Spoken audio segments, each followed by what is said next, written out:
Hey everyone, welcome back and happy Thursday.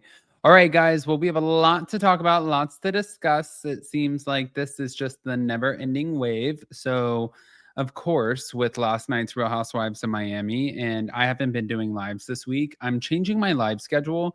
I think that we're going to stick with Anchor Watch, definitely. But then also, I think I'm going to keep my hot, messy topics to Friday. I'm still kind of trying to figure it out. But yeah, we have lots going on. So before we jump in, since we're back to talk about the Real Housewives of Miami, I just want to let you guys know that we have a Real Housewives of Miami recap coming on up in Adam Channel 1 today. And that's with Jason and I. It's like an extended recap instead of a live.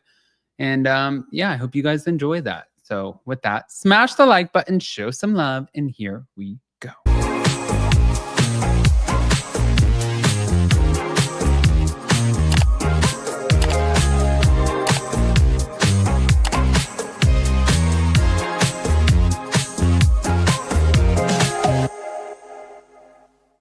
All right, guys. So Alexia and Todd. Now, this is such a toxic situation. To be honest with you, I am looking at her a little sideways. Only because at the end of the day, as a product of divorce, I feel like you understand when your parents sometimes prioritize their significant others as opposed to you.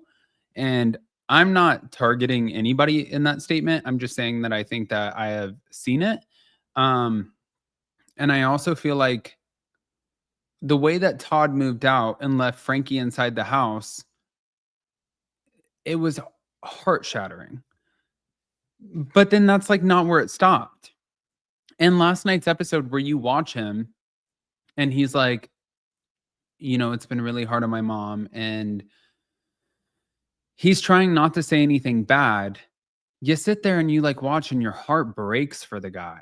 Like he's just trying to say, my mom was effed over. And I think that I completely agree with what Alexia said about Frankie. I think that while he might not be able to necessarily always articulate the message, it doesn't mean that his cognitive awareness is not there. I think that he's absolutely aware. He's very cognitive of what's going on and he's conscious of what's going on.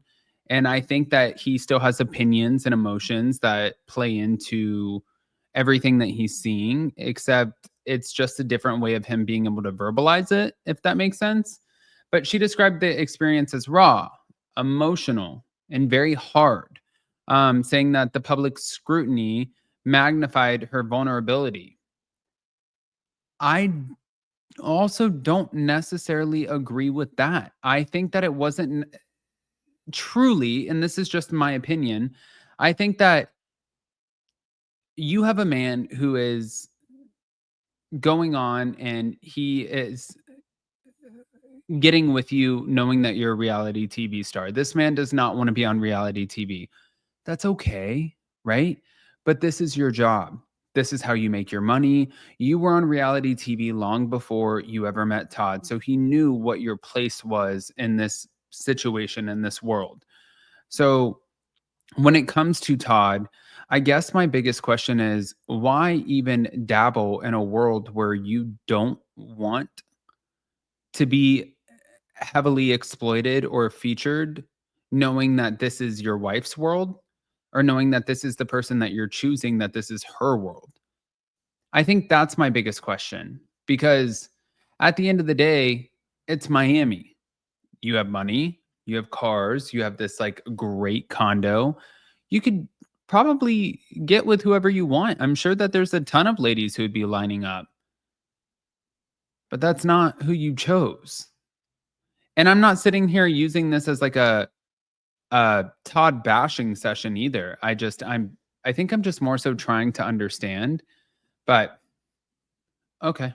Well, Um by the way, she also addressed the ongoing feud between Larsa and Lisa Hochstein, said that both of them have made valid points and admitted that she felt like she was kind of stuck in the middle, trying to counsel them about hitting a wall because they were both being stubborn. And she acknowledged that there was a lot of heavy tension between them throughout the season. I agree with that. When it comes to, and this is why you guys have to catch our recap on channel 1, because we're going to recap the entire show. But truly, at the end of the day, the way that Larsa and Lisa are treating each other, they're both right. Larsa needs to exercise empathy and compassion in the sense that Lisa has lost her father and she feels like she has lost time with her father. Yeah, that makes sense. But then also, Lisa needs to understand that Larsa has been there for you. She took the stand for you. She went to court for you against Lenny Hochstein. And she is trying to sit there and be a support system, yet you don't want any of that. Instead, what you want is somebody who is going to just kiss your ass and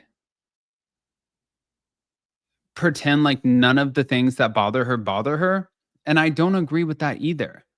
And then really truly what bothered me the most, and again we'll get this in the recap, what bothered me the most about all of these scenarios was the Lisa Hochstein, or it was not the Lisa Hochstein Larsa Pippen of it all. It wasn't the Alexia Todd.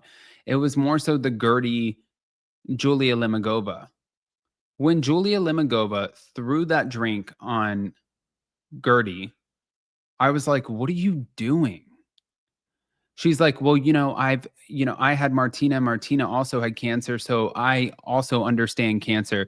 No, that I think that there's a difference. And the best analogy that I can use is if I was dating a black man, right?